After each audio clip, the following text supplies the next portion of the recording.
you've got an Exim Bank loan of $1.6 billion, which is commercial, pegged to LIBOR plus 400 basis points. You've got a development bank loan.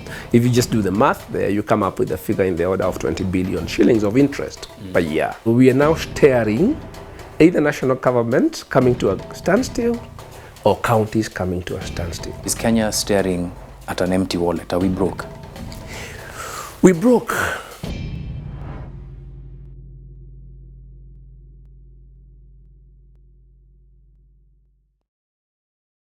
The SGR has come with its huge debt burden to this country. Let's talk a little bit about what that means from today going forward for the government, for the services that the government is supposed to deliver, and then also for private sector, public sector, and now to the individual. What does that mean? Because a lot of people have heard about SGR and they're still weighing in their minds whether the Madaraka Express is a nice ride, and all of this, what David Ndii is saying is lies essentially. But it's coming home now that our debt is at a place that is not just uncomfortable, it's almost unmanageable. Yes.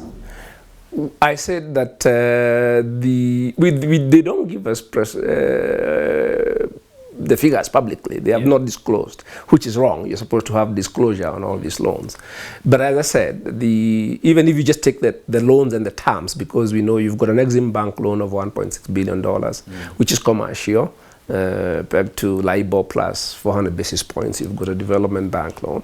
If you just do the math there, you come up with a figure in the order of 20 billion shillings of interest per year. Okay?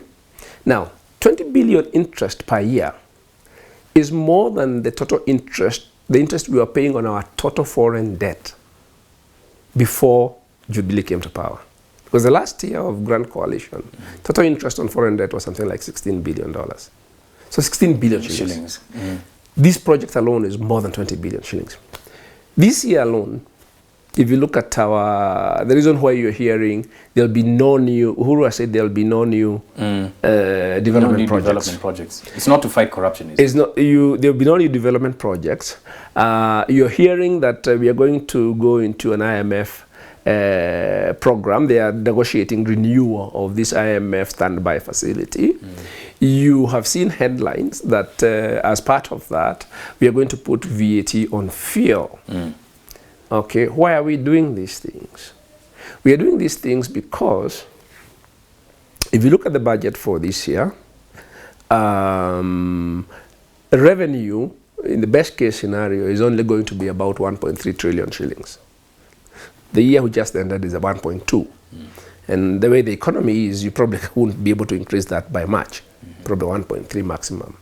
Now, on your budget, the first claim to budget, interest, 400 billion. Salaries, close to 500 billion. Pensions, 100 billion. That's a trillion. That's a trillion. You now have 300 left. What do you do with it? Do you transfer to counties, which is about how much, or do you finance the recurrent budget for the national government? That is your dilemma. So we are now staring either national government coming to a standstill or counties coming to a standstill. Or them splitting that money and none of them being able to function properly because they don't have enough O&M. Or borrowing for recurrent, which is against the Constitution. But regardless, that interest cost, that is interest only. The principal payments for the railway will kick in. Then you have to pay the principal. And the principal is another 30 billion or so per year. Okay? Now, principal you can refinance, borrowing to pay. You are allowed by the Constitution to borrow to pay principal. You are not allowed to borrow to pay interest. Because interest is a recurrent. So, all these, the chickens of all this excessive borrowing, including the SGR, have come home to roost. Now, the question you want to ask is, what is the SGR now that it is running? What is it adding to the economy? Has it brought new investors? What new business are we seeing? In fact, the truckers are saying that it's killing them. It's killing the trucking business. And now, for it to function at all, we have to move the port logistics by force. They're trying to move the port logistics by force from Mombasa to Nairobi. So it's already having a huge negative impact on the economy of Mombasa and the coast in general. Lots of businesses are dying. You're killing a lot of jobs. It is going to be very difficult when you talk to those people, whether they can move their business to Nairobi, like the yards and that kind of thing. One person told me that to get the size of yard that they need and they have in Nairobi, the cheapest they can get is 80 million shillings. And it's much smaller. They can't get it. They can't afford it. So what you're saying is that all these people who have invested in Mombasa are going to lose their logistics business, and rich people in Nairobi are going to set up the same businesses at their expense. Yeah. So again, you're talking about social, political consequences. An upheaval. An upheaval. Yeah. Where would we move the economy of Mombasa? This is their natural resource called a harbor. Why would you move that the economy generated by the harbor and bring it to Nairobi? What justification, socio, political, economic, can you make for doing that? I find that completely difficult to contemplate. This is fairly straightforward.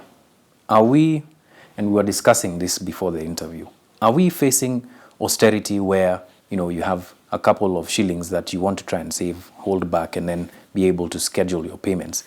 Or is Kenya staring at an empty wallet? Are we broke? We broke. We broke because for 4 years, you are spending 40% more than your income. Okay? You're living beyond your means. You've lived very significantly beyond your means.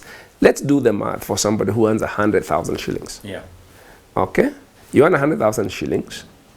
And for 4 months in a row, you're spending 140. You spend 140. So at the end of 4 months, your debt has increased by 200,000. So you're paying 10% interest on it. You're charging your credit card. You're paying 10% interest. So of that, even if before you pay the principal, your salary was 100, interest starts to eat 10,000, 20,000. So interest is now eating 30,000. So that's if we're talking about it from the home point of view, that's money for rent. That's money for school. Yes. That's money in case you get sick. So interest has after you've paid rent, and you've put money for bus, for transport because you have to go to work and that kind of thing, there's no money for food. Does this scare you? No. It doesn't scare you? I saw it coming. I've been saying it for 4 years. But I mean, you live in this country with us. Yeah. If you're being told that you're broke, that your government, not even you, your government is broke, and by extension you are broke, that would scare a lot of people. This does not faze you in any way. You see, countries do this to themselves all the time. And I've been in this business for quite a long time, so I have seen many other countries do this. What I always asked myself, especially when I was a young man and working in the international financial sort of institutions and going to countries which are devastated by this kind of thing, was like, how did these people get here? What I have had the misfortune, or maybe the benefit of doing, is seeing how actually people get there. They close their ears to reason. The countries seem to do exactly what individuals who go bankrupt do. You know, they think they are cleverer than other people. Champagne lifestyle, beer budget. Champagne lifestyle, budget, or business people. I used to see this when I was growing up. You see a local businessman in the village, all of a sudden becomes the local tycoon. Is building buildings, buying buses, trucks, 3 butcheries, 2 wives, a mistress, and he's singing his praises. Yeah.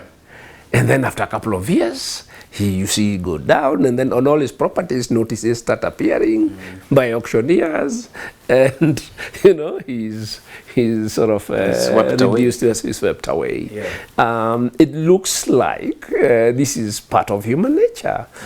People do this to themselves. The question is, what propelled us to do this? And what has propelled us to do this is a political elite which has ran out of ideas. They have no idea where to take the country economically. And they are feeling the pressure. They are feeling the population heat, pressure heat. They are feeling their aspirations. The heat from the aspirations of these young people who they have promised that they are going to make them a middle-income country and all manner of things. And they latched onto this idea that the way to do it is to, live large, build big things. And so that's how we got there. So asking, why am I not? Am I scared? I said, that's how countries get there. And I have been saying, hey, this is where we are headed. Yeah. So I sort of come to terms with it. Okay, so, but you've worked in these countries where that kind of economic devastation has taken place. What's the roadmap out? There's no method. You see, there are some things. It's like when businesses are going bankrupt, big businesses, yeah, there is no sort of, either it can be salvaged and sometimes it cannot. It can be turned around. You look at this country, they're sort of managing to turn around Kenya Airways. Yeah. It's not out of the woods yet. But we probably never got to turn around. We certainly never managed to turn around Palm Paper or Mumias. There are many others which you don't turn around. So you cannot say that this is a checklist. It's a fairly challenging undertaking. It's something which requires sort of lots of. You look even at Europe. Portugal was able to do it. Greece has been unable to do it. Spain and Italy are somewhere in between, out of the financial crisis. So fortunately for countries, you will not be sort of auctioned off like a company. But what it then means is, quite frankly, for Kenya now, is working ourselves through this is probably set us back another 10, 15 years in terms of economic, where we had sort of hoping to be economically. I think what you're looking at is a fairly long period of stagnation.